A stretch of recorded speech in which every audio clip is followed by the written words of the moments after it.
John received an urgent call and his heart sank. Hello, is this John? This is 911. Your daughter has been injured at Qingbing Park. Could you please come over? What? Injured? I'm on my way. John rushed to the park entrance, his mind racing with worry. Lily! Oh, my God!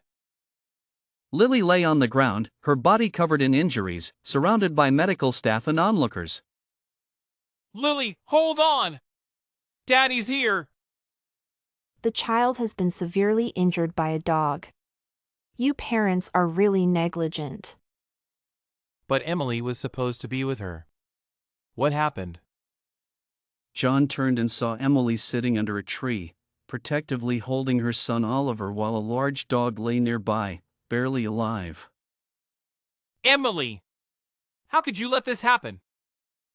Cradling Lily's head in his arms, John shielded her from the painful scene. Daddy, am I going to? I feel so awful. No, sweetheart. You'll be fine. Don't think like that. Medical staff quickly lifted Lily onto a stretcher, and John followed them into the ambulance. Don't be afraid, Lily. Daddy is here. You'll be fine. The doctors and nurses will help you. The ambulance sped towards the children's hospital where Emily worked. John held Lily's small hand tightly. Lily is the bravest child in the world. Daddy believes you'll be okay. They arrived at the hospital, and Lily was rushed into the emergency room. John stood at the door, his heart in knots. I hurried forward and grabbed the doctor's wrist, cold sweat covering me. How is the rescue going? Is my daughter okay? John, your daughter's injuries are very severe. Her kidneys were damaged, and various organs have sustained injuries. Moreover, the dog carried many viruses. We did everything we could. It felt like a bolt from the blue, and the tension in my heart snapped completely. Doctor, I beg you, Lily is so young and sweet. Please, can you try another method to help her? I was almost on my knees, with only one thought in my mind: if Lily really left, I would never forgive myself. John, it's not that we don't want to save her, but her injuries are too severe. Her heart stopped multiple times. If we continue, she will suffer more. I didn't insist any further and stumbled into Lily's temporary ward. Lily's eyes were tightly closed, and all the indicators on the machines were abnormal. I suppressed my grief and wiped the sweat from her forehead. Daddy, did I do something wrong? Oliver wanted me to race with his dog, but the dog's teeth were so big, I was really scared. But Mommy said if I didn't race with the dog, she wouldn't want me anymore. I can't be without Mommy, so I agreed, but I was really scared. Your mother is out of her mind. She knew the dog had bitten people before. How could she let it loose so carelessly? I couldn't believe Emily would be so reckless. She knew the dog had a history of biting people. Why would she let Lily face such danger? I was trembling with anger. Oliver had been diagnosed with a serious condition before he was born, and I had always kept Lily away from him. But all of this was shattered by Emily's actions. Noticing my unusual emotions, Lily smiled weakly at me. Daddy, don't be angry.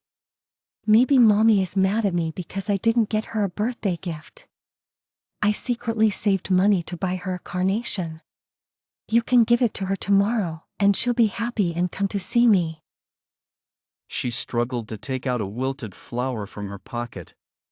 I patted her head and gently placed the carnation on her. Lily, don't say that. You are the best child in Mommy and Daddy's hearts. Rest well, and I'll bring Mommy to see you soon, okay? When I'm sick, Mommy blames me. She doesn't like sick children. But Daddy, why doesn't she dislike Oliver? He's sick too. I looked at my daughter with a heavy heart. It's not like that, Lily. Mommy loves you very much. She doesn't like you being sick because it makes her sad. I had no choice but to tell some kind lies to comfort Lily. As expected, her eyes brightened a bit after hearing my words. Really? Daddy, please let Mommy come to see me. I miss her. I won't make her angry anymore. I held back my tears and called Emily. This time, she answered quickly. Why are you calling? I'm so busy because of your precious daughter. Do you know what those old men did to Oliver's dog? How dare you call me? Emily, your own child is in critical condition, and you still care about other things? Lily and I are at the hospital where you work. Lily is in a bad state. Come see her one last time. What nonsense are you talking about? Oliver is emotionally unstable, and I can't leave him. Max was just taken into surgery, and Oliver and I are waiting outside. Don't use such pathetic lies to trick me into coming back. And by the way, Oliver is not an outsider. He is David's son, which makes him my son too. Max was the name of the big dog that bit Lily. I wanted to get angry, but I was afraid of affecting Lily's mood, so I could only swallow my pride and beg Emily.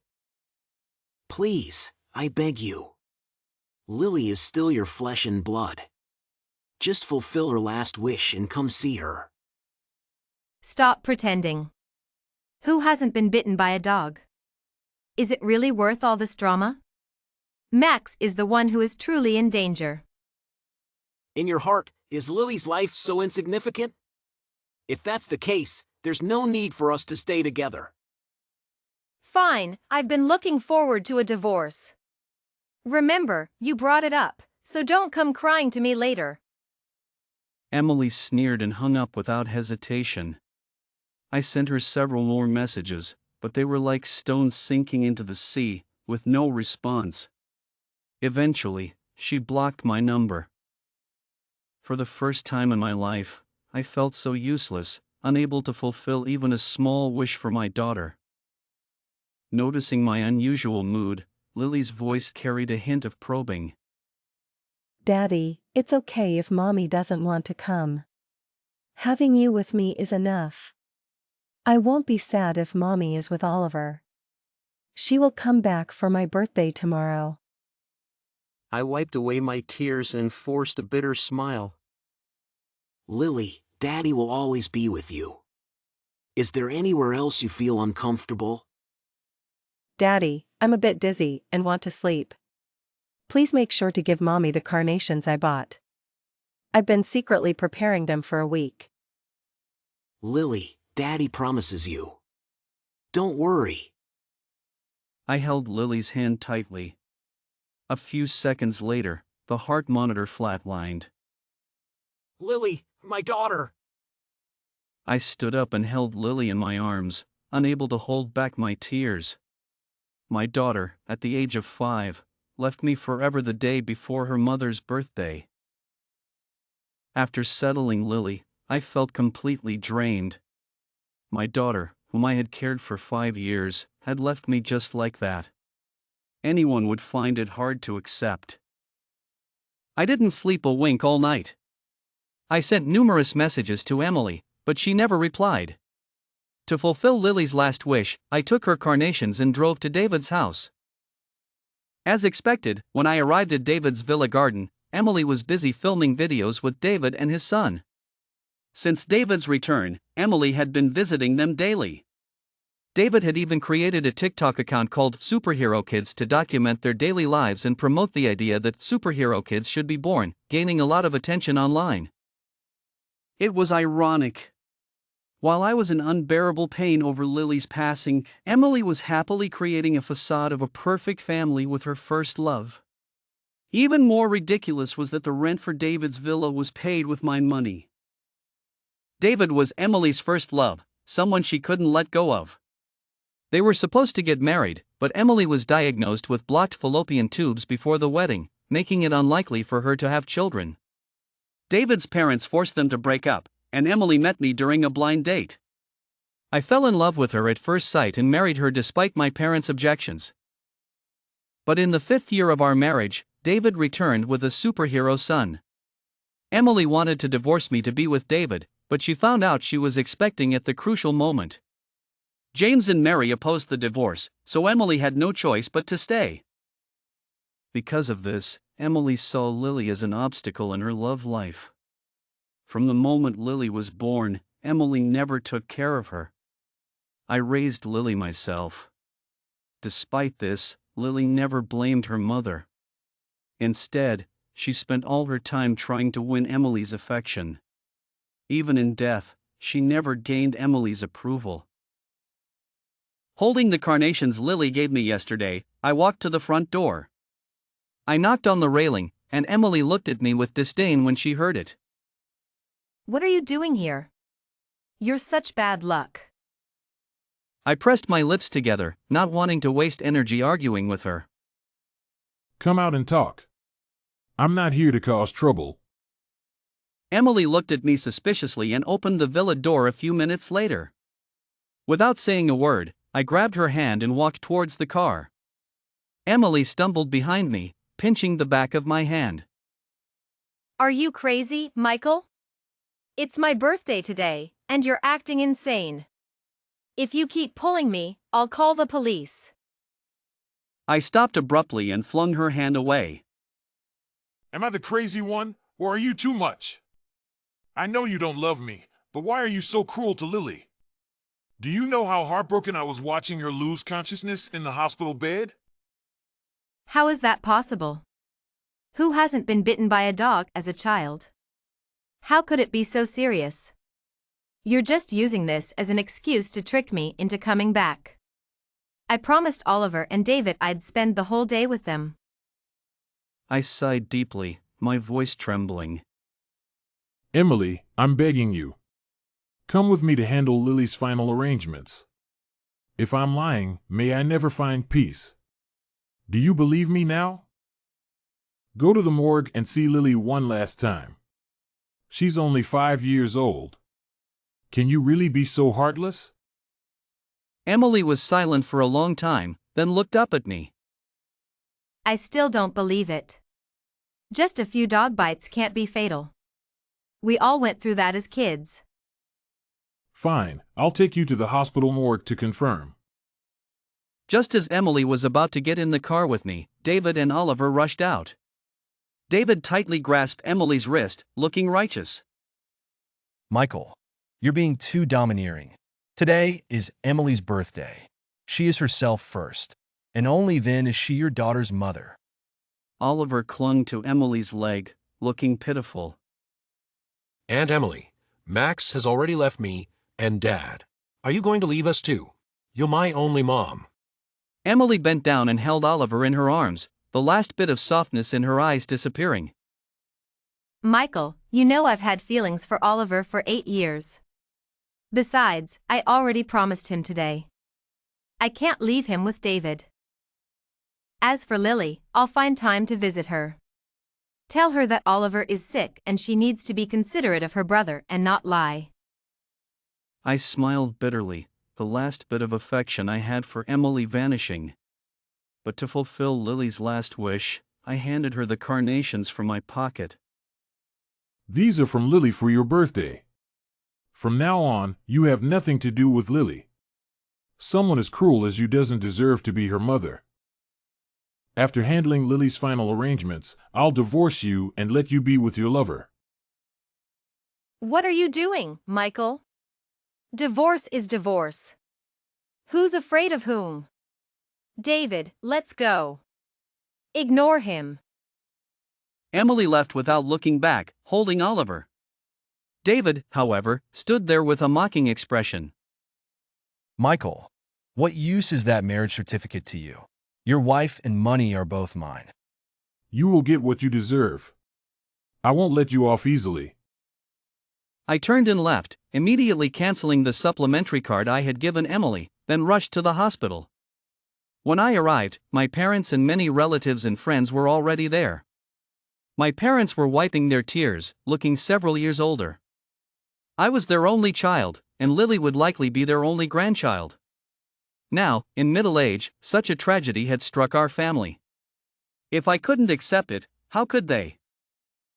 I patted their shoulders and followed the medical staff into the morgue. The moment I saw Lily's body, my mother burst into tears, and even my usually stoic father cried uncontrollably. The relatives and friends who followed were all moved. After comforting my parents, I took them to the place where Lily's body was kept. On the way, Emily kept calling me, questioning why I had canceled the supplementary card, making it impossible for her to buy toys for Oliver. Michael, why did you cancel the card? I can't buy toys for Oliver now. If you don't apologize and reactivate the card, I'll divorce you. Come to this address to find me, and I'll reactivate the card. Between a trip and tens of thousands of dollars, you should know which to choose. Then I hung up. As expected, 20 minutes later, Emily arrived at the morning hall, cursing. But when she stopped and saw the black and white photo in the center, she couldn't stop trembling. Michael, what does this mean? Lily was just bitten by a dog. How could it be this serious? You're acting to deceive me, so I won't ask you for money. I haven't stooped so low as to use my own daughter. I told you to come see Lily one last time, but you refused. Emily was about to say something when the staff interrupted. Hello, the farewell ceremony for Lily is over. It's time to take the body for cremation. What do you mean? She's fine. Why cremate her? The staff member impatiently shook off Emily's hand. What is your relationship with the deceased child? Are you questioning our competence? Emily didn't say anything, her whole body trembling slightly. As the staff moved the ice coffin, Emily rushed forward and, upon seeing Lily's body, she burst into tears. How is this possible? How could Lily be gone? I don't believe it. She was just bitten by a dog. How could she be gone? It should have been just a superficial wound. I stepped forward and held her down, my voice choked with emotion. A superficial wound? If you really care, go look at Lily's injury report. Multiple organs were damaged, and that dog was carrying a virus. Do you know how many people that dog has bitten? How many times have I helped you deal with it? Asking such questions is just self-deception.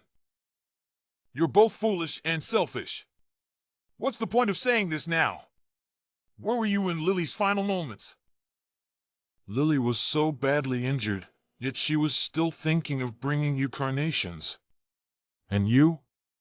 You were with someone else's child. Lily and I will never forgive you. Emily's lips moved as if to explain, but she ultimately said nothing. As I turned to leave, Emily's eyes were vacant, and she collapsed to the ground. Outside the crematorium, my heart felt like it was being torn apart, as if something very important was being taken from me. An hour later, I received Lily's urn. Looking at the small box that once held my lively daughter, it felt like a knife had been driven into my heart. Just as I was about to leave, Emily grabbed my hand, her tear-filled eyes looking at me. Michael, Lily was my child too. Can you give me half of her ashes so I can have something to remember her by? You can't be so selfish. I carried her for 10 months. You have no right to take her all away. I sneered, restraining my inner turmoil. 10 months? You dare mention those 10 months? How many times did you consider ending the pregnancy? Lily's safe birth was due to her own strength. And how dare you call Lily your child? Your heart only has room for Oliver. Have you ever cared about Lily? From the moment you let that dog attack her, she was no longer your child. Tomorrow, I'll have a lawyer draft a divorce agreement. From now on, we have no relationship, and I won't interfere with your happy family with David and Oliver. As I turned to leave, Emily knelt on the ground, clutching my leg. Michael, I know I was wrong. I shouldn't have ignored Lily when she was hurt, but it wasn't intentional. The situation was chaotic, and Oliver was scared. I had no choice but to stay with him. Oliver's mother left right after he was born. I've known David for so many years. If I don't help him, who will? Oliver is like my own child. I didn't expect things to turn out so badly. Her grandiose reasons seemed laughable to me now. Oliver was scared, but wasn't Lily scared too? She was only 5. Is your heart made of stone? Lily was being attacked, and you did nothing. Go ahead and enjoy your family life. Lily and I don't need your concern. I think Lily must regret having a mother like you, and I regret not listening to my family and marrying you. I turned and left, and this time, Emily didn't follow. I navigated to the cemetery and buried Lily according to local customs. It wasn't until the cemetery staff were about to leave and urged me to go that I truly realized Lily was gone. On the way home, I felt like a soul out of my body, driving slowly and aimlessly. When I opened the door, I almost broke down in tears. The house was filled with traces of Lily, Barbie dolls, and little dresses scattered everywhere, making it seem like she had never left. The emotions I had held back all day finally erupted. Oh, Lily. I miss you so much. I leaned against the door frame, slowly squatting down, covering my face, and sobbing uncontrollably. Was it my fault? Did I fail you? After a while, I stood up silently. I heard the sound of a hamster running in its wheel in the corner. I paused and walked over with some hamster food. Lily loved small animals so much. This little hamster was won by Lily and me at a carnival game. Lily named it Dowdoo. After much pleading, Emily finally agreed to let us bring it home. Emily always opposed having pets, yet she would walk David's dog every day and even cook chicken breast for it. Looking at the little hamster now, all I could think of were memories of Lily. I reached out and touched the hamster's chubby cheeks, which reminded me of Lily's face when she ate. I smiled at the thought. After the hamster finished eating, I sat down on the sofa. I was exhausted after a long day. Lying on the sofa, I hugged Lily's little blanket and fell into a deep sleep. In my dream, I seemed to return to the time when Lily was learning to speak. Look at you, Lily! You're doing so well! From a young age, Lily had always strived to gain Emily's approval. At an age when she should have been clinging to her parents, she was already so sensible, carefully trying to please Emily. Memories flooded back, finally settling on the image of Lily being bitten, bleeding, and crying in pain. I woke up with a start, drenched in cold sweat. As I sat up, I caught a glimpse of a figure at the door. Who is it? Michael, it's me. I came to see you. What do you want? Michael, I want to visit Lily's grave. Can you give me the address? Lily must miss me. This is a small way for me, as an unfit mother, to make it up to her. Please, let me do this. No way. I won't let you disturb Lily. You mistreated her so much when she was alive. I don't think she wants to see you again. Don't stay in my house. It's bad luck. Didn't you always consider David and Oliver your real family? When did you ever care about Lily and me? Michael. Enough. I don't want to hear your excuses or see you. I forcibly pushed Emily out the door and slammed it shut without mercy. After being jolted awake by the nightmare, I couldn't fall back asleep, so I leaned against the door. In the ambulance, Lily stared blankly at the door. My nose tingled, and I held Lily's small hand tightly. Don't be afraid, Lily. Daddy is here. You'll be fine. The doctors and nurses at the hospital will help you. Lily is the bravest child in the world. Daddy believes you'll be okay. It wasn't rush hour yet, so there weren't many cars on the road. In less than 20 minutes, we arrived at the children's hospital where Emily worked. Lily was rushed into the emergency room, and I stood at the door, my heart in knots, feeling like I could hardly breathe. After a long time, the light in the emergency room finally went out. As soon as I stepped out of the company building, I was surrounded by David's fanatics. You must be Michael. Do you have a heart? Oliver is a special child, and you even went after his dog. The Song family supporters won't let you get away with this. Fists rained down on me, and I couldn't speak, only protecting my head in vital parts. In a daze, I thought I saw Emily, looking at me anxiously, but she didn't intervene. After a long time, I heard the sound of police sirens, and the crowd dispersed. A police officer helped me up. Are you okay? Wiping the blood from my head, I shook my head. I'm fine, but I want to clear up some rumors. Can we discuss the details at the police station? 10 minutes later, I arrived at the police station. With the help of the police, I obtained the park's surveillance footage. That night, I went home and recorded my first video to clarify the rumors. Hello, everyone. I'm Michael. I'm recording this video to explain some false information circulating online. I then showed the surveillance footage of Max biting Lily, including the scene where people accidentally injured Max while trying to drive him away. David and his son are completely slandering me. Our feud started because of my wife, Emily. Emily and David were exes, but they still had lingering feelings. Emily's infidelity during our marriage caused severe harm to me and my late daughter. Now, they are spreading false accusations against me.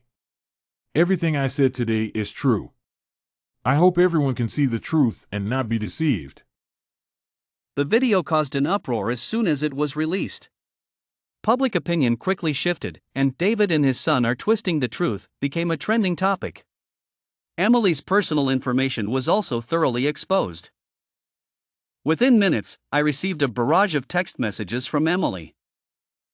Michael, are you crazy? Lily is gone. That's an undeniable fact. Why are you dragging David and Oliver into this? I know you have grievances, but this is not the right way to vent. You'll ruin all of us. I'm sure if Lily were still alive, she wouldn't want to hurt her Uncle David and brother Oliver. I sneered, feeling even more disgusted by Emily. Don't dirty my eyes. I initially wanted to let things go, but now I've changed my mind. I will sue you and David and make you pay for what you've done. After sending the message, I blocked Emily. That night, I slept peacefully, knowing I could finally seek justice for Lily. As the court date approached, I temporarily put my travel plans on hold and focused on the lawsuit against David. But something horrifying happened when I went to the cemetery to visit Lily's grave over the weekend. Lily's tombstone looked like it had been hollowed out, with a large chunk missing. Just as I was about to call the cemetery staff, someone covered my mouth from behind. I quickly broke free and turned around to see Emily's face. She looked panicked, holding Lily's urn in her arms. I was stunned, completely unable to understand what Emily was doing. What are you doing here? Did you damage Lily's tombstone? I'm desperate, Michael. I didn't want it to come to this, but you wouldn't tell me where Lily's ashes were buried. I had no choice but to resort to this lowly tactic. What does this have to do with stealing the ashes? If you want to visit Lily, fine, I won't stop you. But why did you destroy her tombstone and dig up her urn? Are you out of your mind? Emily gave a bitter smile, tears streaming down her face as she laughed. Michael, I didn't want it to come to this, but I don't want to go to jail. I know I'm partly responsible for Lily's death, but I've realized my mistake. Why won't you let me go? David ran off with Oliver, leaving me all alone. I know you hate me. Even if I begged you, you wouldn't drop the charges. So I had to do this. You have to choose between your daughter's ashes and prosecuting me. If you insist on prosecuting me, I won't hesitate to scatter Lily's ashes, denying her peace even in death. You're insane, saying something like that. Emily looked up and started laughing maniacally. But you won't get to fulfill your delusional wish. As soon as she finished speaking, the cemetery security guards pinned her to the ground. She didn't know that I had already notified the security guards when I first saw the damaged tombstone. I thought you had some maternal love left for Lily, but I didn't expect you to be this heartless. Wait for the court summons. I will make sure you pay for what you've done. I don't want to go to jail. I hate you all. Emily wailed as she was held down. I quickly left the scene with Lily's urn. A week later, Lily's case went to court. On the defendant's bench stood Emily and David. It was said that after David fled with Oliver, the police conducted a thorough search and eventually found the mentally unstable David and his son in a rural pigsty. It was speculated that they had been attacked by passing vagrants. I sat in the plaintiff's seat, and my lawyer presented a compelling argument that thoroughly discredited David and Emily. Since Emily had intentionally caused harm and Oliver was too young, David was held fully responsible. The victim, Lily, was only 5 years old. In the end, David and Emily were sentenced to 10 and 15 years, respectively. During the appeal, Emily and David screamed at each other, blaming one another for their mistakes. They fought so fiercely that their faces were scratched, making it impossible to see that they had once been close lovers. After Emily and David were imprisoned, I was finally able to take Lily's ashes and fulfill her dream. I spent half a year in Shangri-La, experiencing the place known as the closest to heaven. On the first anniversary of Lily's passing, I returned to the place where I had spent most of my life, carrying Lily's urn. I visited Emily in the women's prison. Emily, now wearing a prison uniform, had her hair cut short. Although she was only 30, her hair was completely white, and she no longer resembled the proud swan she once was. Seeing me again, Emily broke down in uncontrollable sobs. Emily, Tone, sad Michael, I was wrong. I realize now how terribly wrong I was. For the past year, it has felt like living in a nightmare. I have regretted countless times why I let go of that dog. If it weren't for my jealousy and selfishness, we wouldn't have gone from being a family to enemies. Lily comes to me in my dreams every night. I want to hold her, but she always pushes me away. She says she waited a long time to choose a mother as good as me, but her mother turned out to be a bad person who didn't love her. Michael, Tone, serious Emily, stop. It's too late to say anything now. The daughter I loved for 5 years was destroyed by you. Lily was your biological daughter. I've never seen anyone as heartless as you. Emily, Tone, sad I'm sorry. I never imagined the consequences would be so severe. If I had known, I would never have agreed to let Oliver release the dog. Michael, Tone, serious, do you know what day it is today? Emily hesitated, unable to speak. Michael, Tone, bitter C, you haven't truly repented. Today is the first anniversary of Lily's passing. What else do you have to say? Emily, Tone, whispering I. Michael, Tone, serious Emily, did you know that Lily's last words were to ask me to give you carnations because she remembered that the next day was your birthday? Emily froze upon hearing this, then began to wail and slap herself repeatedly. I slowly stood up. Michael, Tone, serious Emily, I'm telling you, you must spend the rest of your life in regret and guilt. With that, I left the visiting room. Walking down the road, I felt a sense of relief wash over me. A breeze blew by, and I gently caressed Lily's urn. Michael, Tone, hopeful my dear daughter, if there is a next life, Daddy will still be your daddy. This lifetime was Daddy's fault for not letting you experience a mother's love. If given another chance, Daddy would give everything to provide you with a happy and fulfilling family.